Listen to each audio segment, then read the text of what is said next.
આમ જોતો ખરી ધન કેવાય રાજા અજમલની ભક્તિને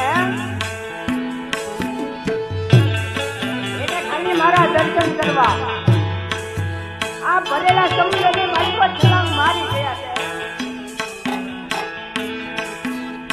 કદાચ જો પલવાડને માલિકો આજ એમની વારે નહીં જાવ ને તો એમના પ્રાણ પંખી હોયા જશે.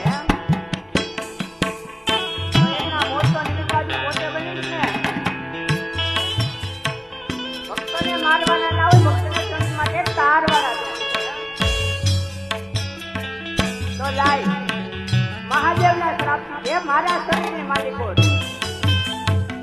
આવી રૂપમાળા અને સુપના નામની બધે નારીઓ ઉત્પન્ન કરી છે.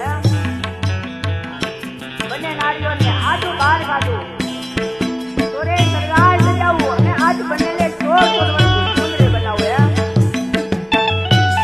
આ ભર સમુદ્રની માલિકો ફરી એક મારી લીલા રચું, બે ગઢ સોનાના કાંગરા બનાવું, ત્યાં મારા પગલે ભાત મૂકું અને બંનેને મારી પાસે લઈ આવું.